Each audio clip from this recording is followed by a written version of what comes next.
All right, you grasshoppers. Look at this wild man here we've got. I don't know where we found him. This is Jason. Is it Grego or Greco? It's Grego. Grego. Okay. So if anybody goes on to the Vegas Golden Knights, if you're watching the games, you're like, this guy is famous. I'll show you a picture of him from Instagram. So VGK Wolverine, you've got to follow him. I'm going to put his picture up here.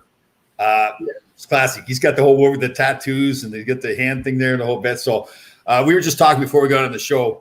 Guys that follow me know that a big part of my life is trying to get better every day and living life all out, getting the most out of your life and all that. And if you follow Jason on his Instagram page, you're going to see that this man lives his life full out. So great to have you on board. Yeah, thanks, Tom. I'm really excited to be here with you.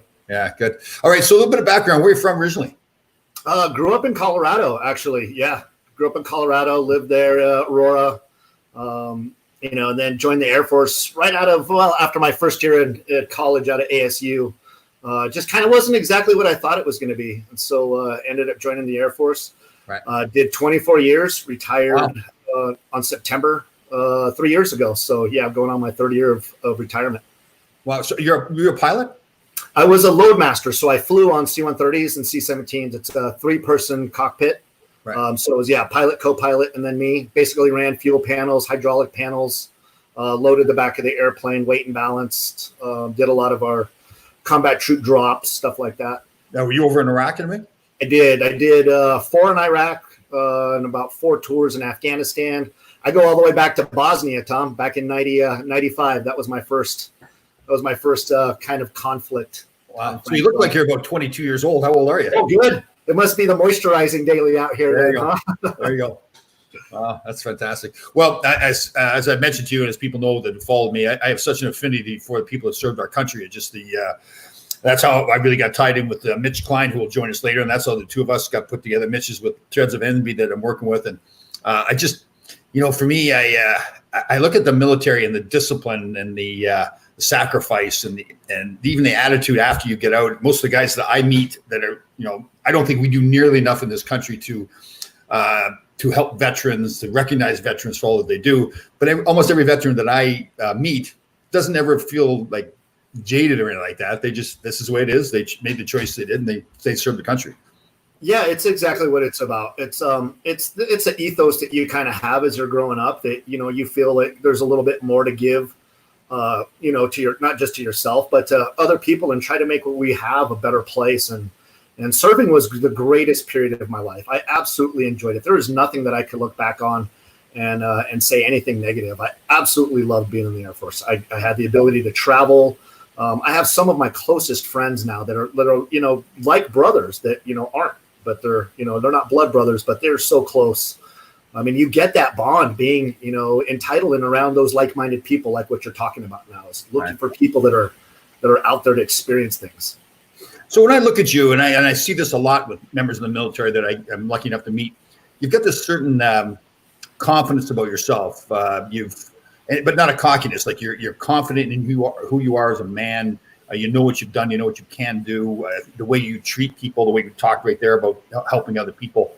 Were you like that before going in, do you think, or do you think you learned a lot of that when you're in? I think it was a little bit of that, Tom. But I think what it did is it was a lot once I came in. Once I got in and started seeing other people like-minded, you feel that kind of passion where, that you're giving a sense of yourself that not a lot of other people do. And you kind of bond with that. But yeah, I guess I was always kind of a little bit more outgoing as a kid growing up, playing sports. And I think you kind of have that, outgoing kind of determination, and it kind of just followed through with me in the military, in the Air Force. And so you're a big fan of the Vegas Golden Knights. You're at all their games. Do you have season tickets? Oh, yeah. I mean, that was the biggest thing that was missing out here, Tom, is my wife is from Detroit. I was from Colorado. We've been hockey fans well before the Knights came. And we had always joked about the one thing that Vegas was missing was a professional hockey team. So when they actually were talking about, there might be potential, me and my wife were just going nuts. We were so excited. I mean, we were one of the first 50 people to drop in our season ticket drive. Oh yeah, we were just like, we're full in. It was amazing. And to be honest, we didn't really know what kind of impact that the Golden Knights were really going to have in the Las Vegas community. Right. You know, we were excited about just having hockey here, but what happened with October 1st and the solidify kind of that bond that team brought, it changed the dynamic of Vegas drastically. Yeah, Mitch and I were talking last week. I watched that documentary, Valiant, I think it was. Yeah. The whole timeline together and how it had the effect. And it really was amazing watching that because, I mean, obviously I knew it happened and I knew there was an impact. But when you watch it and hear people talk about it, hear you talk about it, and hear Mitch talk about it, you really see how much of an impact and it was kind of, I was going to say lucky, but it was like, the success of the team early really helped a lot too, right? That timing just came around, and it was after a travesty. October 1st was, it was a huge blow to the Vegas community, and the Knights organization, stepped in, and they kind of just, the people around Vegas just needed something, and that was the outlet, and it was a perfect bond, from what they did, and that team, it's just like they just took the city on their shoulders and gave people, something to think about outside of that negativity. And the success of that team speaks beyond volumes as to why they're beloved here in the city as well. Yeah. And the show a little bit of a chip on their shoulder and a hey, you guys don't think we're good enough, and the next thing you know, you're playing in a Stanley Cup final. I mean, that's and I gotta be honest too. I was one of those guys that every day I'd get online and see what the scores were, and I'm thinking, there's just no way they're going to win again. There's no way they're going to win again. And they just kept on winning, and then in the playoffs, the same thing. And finally, I'm saying, I guess you just can't deny it, right? It's I think the greatest thing that happened for this team, and I think it started off, and I chat about this every once in a while, and I look back at the one moment that I think was very significant in what helped establish the Vegas Golden Knights, basically, their standard of how they expected themselves to play, was that very first game against the Dallas Stars, and James Neal just willing a goal in there somehow and winning that game. And I think after that, they kind of might have, I don't know, it would have been awesome to be a fly in that locker room, Tom. Maybe a little bit more of, kind of what happened back in there. But did they just look around at each other and go, huh? Well, what I liked about it so much, and I can kind of relate to this, because I really wasn't a highly skilled player. I had to really play that team game and make attention to detail and showing up every day and all that kinds of stuff. And I think with that team, what the sense I got was, and especially watching Gerard Gallant coach, and I played against him, and he was that same kind of player, they realized that as a team, they were not skilled enough to beat the other team just based on skill alone. They had to play that team game, right? And that made a difference. And I think that kind of led into the whole community thing too, right? I mean, the community fell in love with that team. It's kind of like you looked at like some average hockey players, kind of like the average person, is going to a Knights game.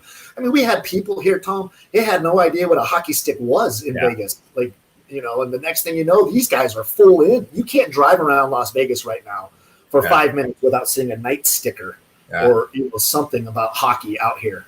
That's cool. Hey, you mentioned that your wife is from Detroit. Whereabouts in Detroit? She grew up in Farmington Hills. Oh, okay.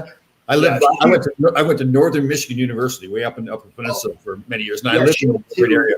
Yeah, she went to Grand Valley, then Michigan itself, and then that's the one thing that she holds over me, Tom, is that she has a picture with herself and Nick Lidstrom drinking beer out of the Stanley Cup. Oh, and I just look at that and I'm like, one day maybe the Knights will bring it for me. That's good. Oh, so she rubs it in, does she? She's got yeah, absolutely. Yeah, 100%. I mean, she didn't, it was the same thing. She didn't know what playoff hockey was without being, without the Red Wings being in there until just a few years ago. And that was the saddest day of her life. She cried. Oh, is that right? Yeah. That's cool. All right. So now you've got this Vegas veterans hockey going on. Tell us a little bit about that. Well, so when I retired, I just, I knew that I had always had a love of the game. I played off and on. I never got to play anything super competitive. I was more of a baseball player, but I absolutely just loved the game. So it was, shinny here and there and pick up games here and there. But I just knew that we needed to find something out here in Vegas to change the mindset for veterans. And I had a bunch of friends that were already close with me that had played hockey. And we decided to say, let's get a foundation together. Let's get some like-minded guys out on the ice. And I'll be honest with you, I had no idea that it was going to turn into what it is right now. It was kind of just a thought of, hey, get, 10, 20 guys to kind of just be connected to each other and support each other. And these are all vets?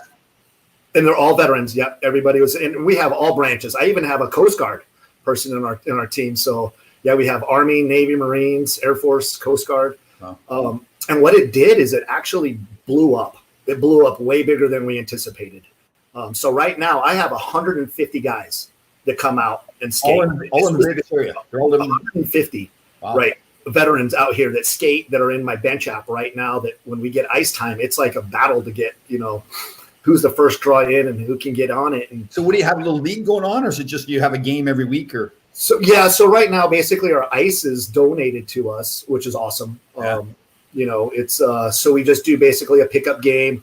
We also turn it into not always just a pickup game. We'll use some family time, family skate, because that's our big thing too.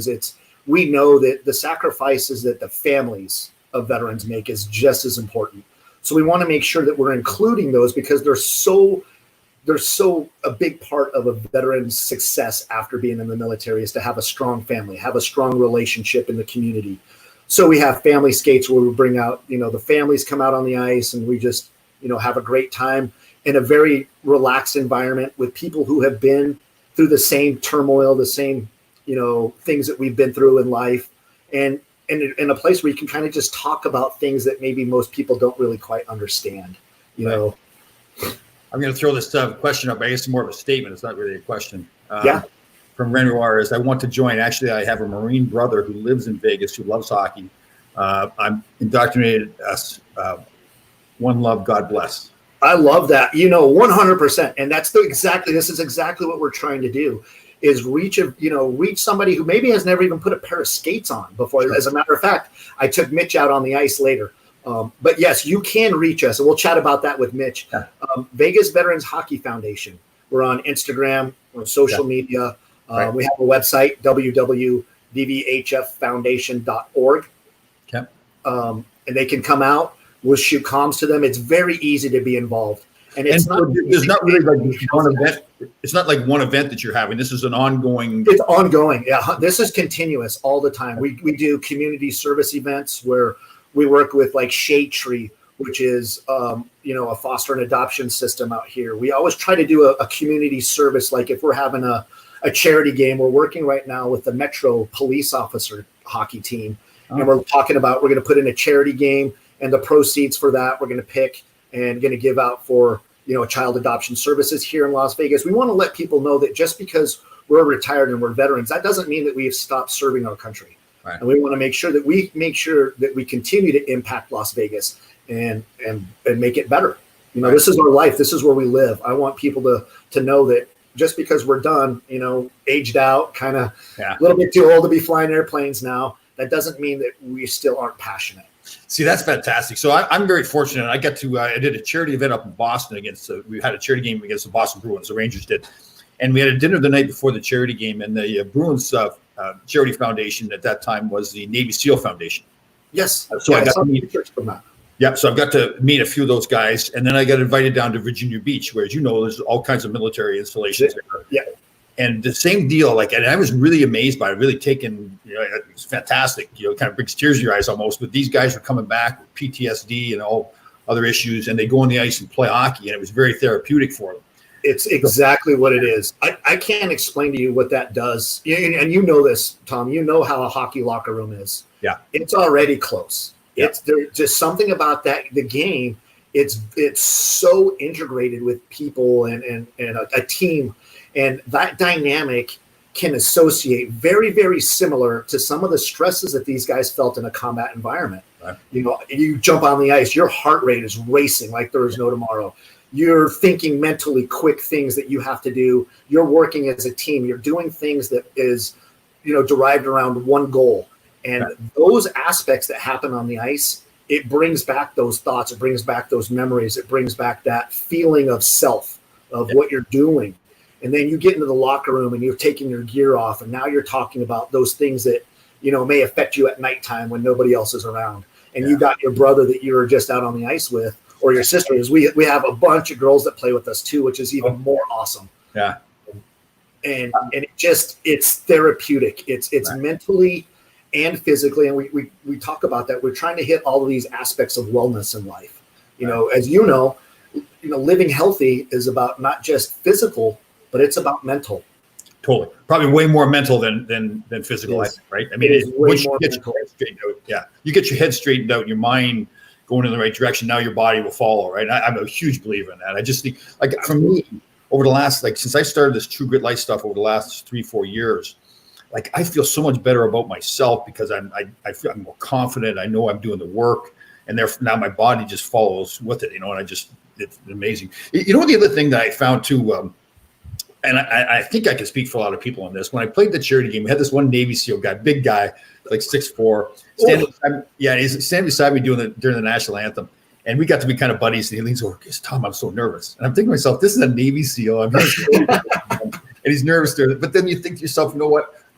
As much as you guys go do dangerous things and sacrifice yourself for our country, you're normal human beings, right? I mean, it is. You are, and we forget that. And then therefore comes like the things you guys have to go through.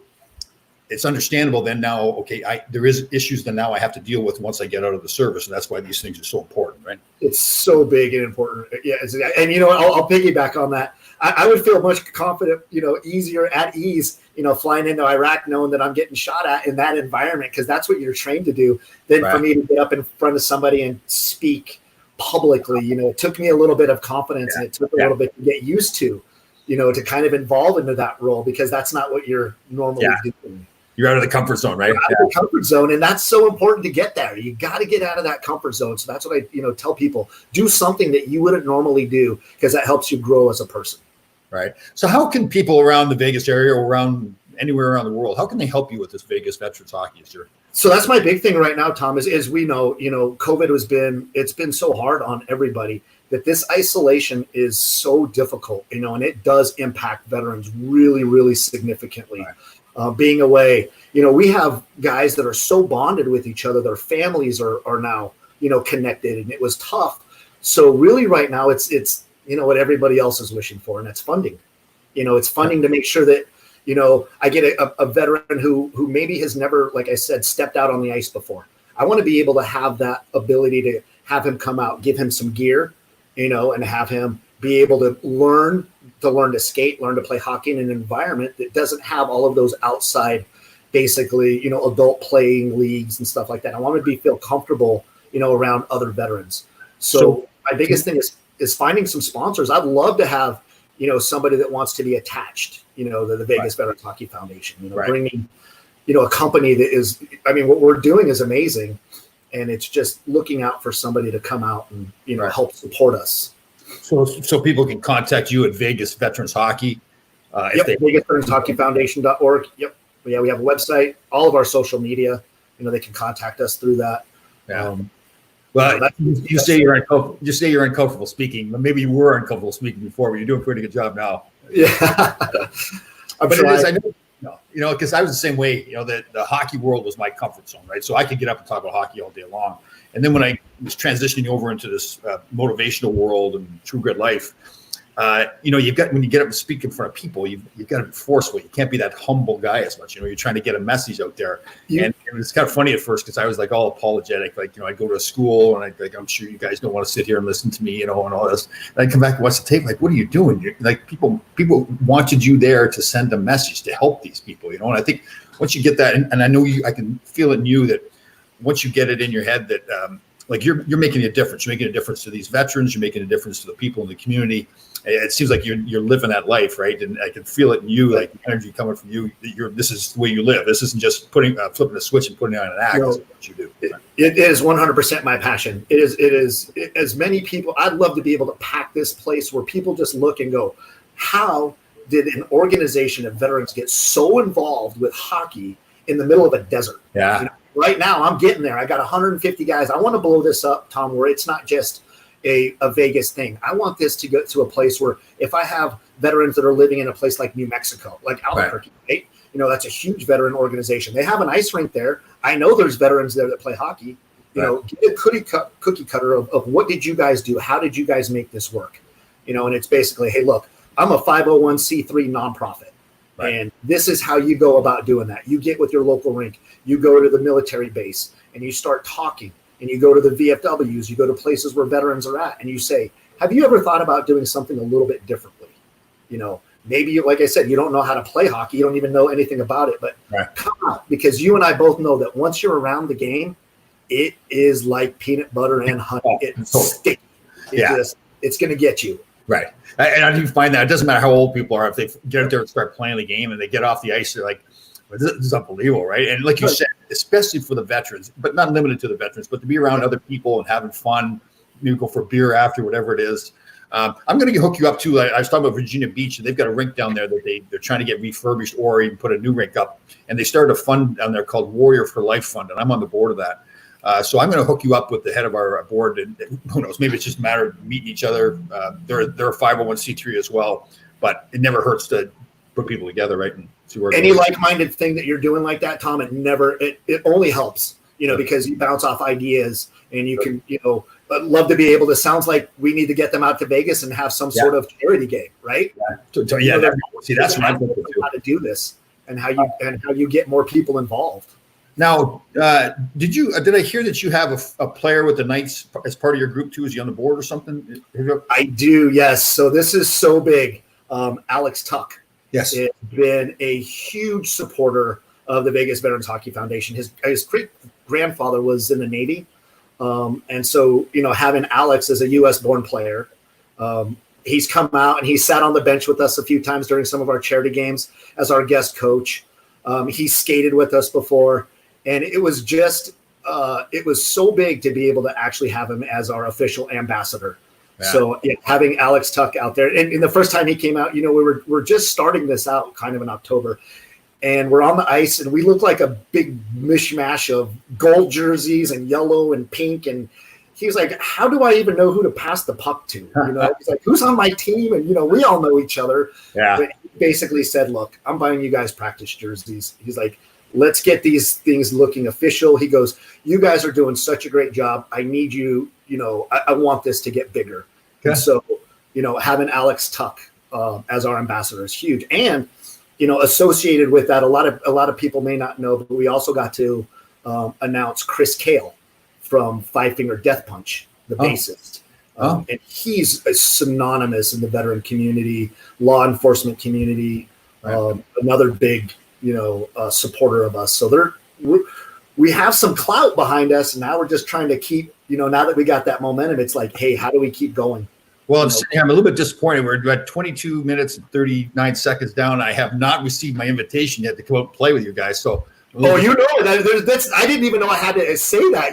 I 100% want you out here all the time. So I'm like that prima donna. I need an invitation. It's there. It's there right now. Give you a sign. I'd love to have you out, Tom. There is nothing more that would help us out, and just to have your friendship means a lot. Your support right now, coming in from you're on the other side of the U.S. right now, and being able to do what you're doing to help us get the word out and talk about, something important. And I don't know if I want to get on the ice at the same time you are, though. I'm probably going to have to make sure that I match lines that I'm not out there. Let me show this picture one more time. I think you're fine. I don't think you're okay. So we joked around before. I called you the most famous non-hockey player in most famous non-player in the hockey world.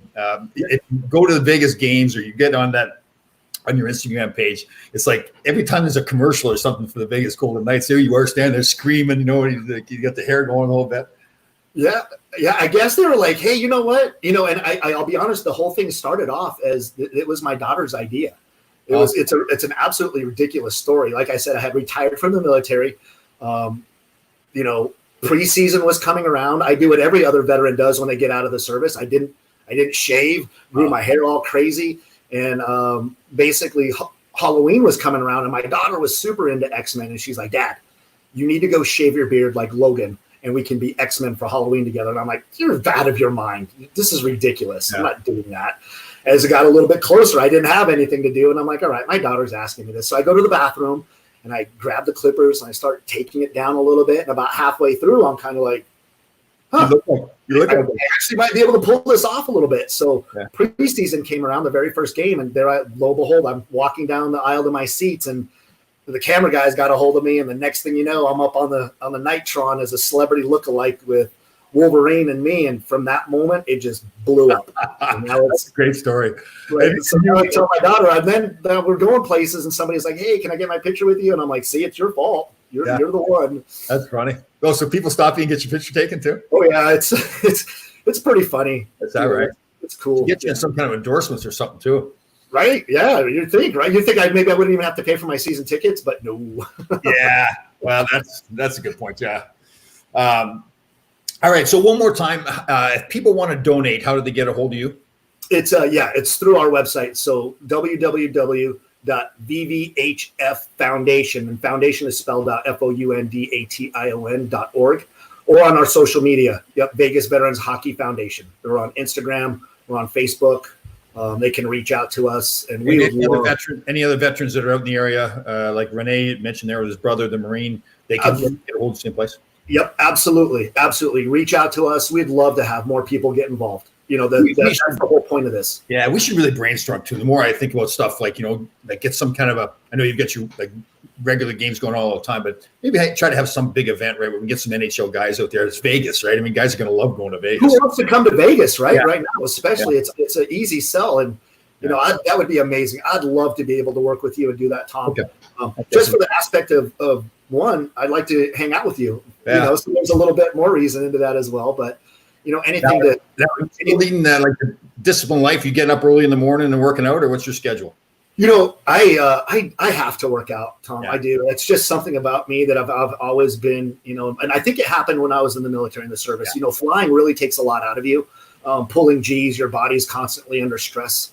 And, I wake up in the morning, I grab my cup of coffee, I eat my banana, and then, I hit my bike. I'm on the bike for 45 minutes, and then I go into the garage, and I converted my garage into, my weight room. Good. And I'll go in there for an hour and beat it up. And that's my time. That's the time that I think everybody needs to carve out to make themselves a better person. It's just a little mental, be selfish with yourself every once in a while. It's okay.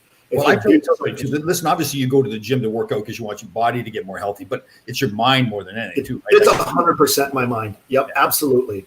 Yeah. I know if I skip a day, three days or something, I start, it's like, hey, I'm not feeling right. It's just those endorphins, that positive feeling that you're doing. It's so big for you. Well, for me, and I'm sure you're the same way. Like the disciplined lifestyle now, it feels like it gives me more confidence about who I am too. Because I tell people, listen, if you put in the work, then you give yourself a license to be great at whatever it is that you want to be great. Right? I mean, like your mind is sharper, like you're saying. So it's funny. But this whole world for me, it's kind of evolved as time's gone on. And I saw that video, which I'm sure you probably have seen, that Admiral William McRaven, where he talks about the importance of making your bed in the morning. Have you seen that video? I have, yes. That's such a true statement because you accomplished one thing. Yeah. The first thing you did, you accomplished something in the day. Yeah. And that mindset triggers. Oh, it's totally like, and it's funny how I got it at first, but as time has gone on, it's how much more that mentality has meant in my life. That discipline starting off, like I go for a walk, like 30-minute walk in the morning. And I call it a march because the same thing. I say you're supposed to get the most out of each stride. So make your bed properly, get the most out of each stride. When you're lifting weights, get your mind into the muscle, get the most out of each rep. And I tell you, like, it just feels like my world gets better and better the more I live like that. Yeah, absolutely. It's exactly as I just, we were just chatting. I was like, I just got a text from Mitch. Oh. He's like, I'm trying to get on this podcast. And I'm like, hey, I know it's not because you're over sore from skating. So, you know what? I screwed up too. I really screwed him up bad today. First of all, I gave him the wrong time. And I don't know if I even sent him the link too. So you know what? We'll tell him that we intentionally didn't get him on so we can talk about him behind his back. Let's do that. He's a great guy. He's one of our biggest supporters out here. And Mitch is, for people that don't know, Mitch is exactly that type of person that I'm looking to get. Right. Mitch is a veteran. Yep. He's never had really played hockey before. He's been, from here in Vegas. Yesterday I gave him an old pair of my skates and I'm like, let's go. We were at CNA yesterday at an open skate. Oh, like this is how we start this process of how I start reeling you in, buddy. I get you excited. And he's got a great family story, right? Where him and his brother and his father at the same time. Yeah, all of them. Yeah, he wasn't serving at the same time. They were overseas together at the same time. Right. Very good. So, good. All right. So one time, really quick again, so people make sure if they want to get a hold of you to donate, or for veterans that want, or anybody that wants to help and get involved in this, they get a hold of you how? Yeah, through the Vegas Veterans Hockey Foundation, our website, www.vvhf, and then it's foundation spelled out, FOUNDATION, or through our social media, our Instagram and Facebook. It's Vegas Veterans Hockey Foundation. Right. And you guys, I recommend everybody go to VGK Wolverine. You are on Instagram. Yeah. I love to have some more followers on Instagram. That's fun. That's my fun place. I love it. It'll help. Seriously, it'll help you get fired up during the day. If you're ever feeling down during the day, get on his site, look at the pictures of this wild man. It's great to have you on board. We're going to keep in touch here a lot more. We'll do some more of these podcasts as well to keep raising the awareness of this, and we'll put together with the Warrior for Life Fund. I'm totally behind it. I love this stuff, and it's one of those charity game. Absolutely, come out to Vegas, Tom. Let's get you on the ice out here with us. Yeah. All right. Good. Don't be wearing those big long fingernails, whatever. Claws instead of gloves, right? Yeah. Hey. There you go. All right, bud. Great to meet you. Great talking. We'll be talking soon. Absolutely, Tom. Thank you. Appreciate it. Thanks for the support, brother.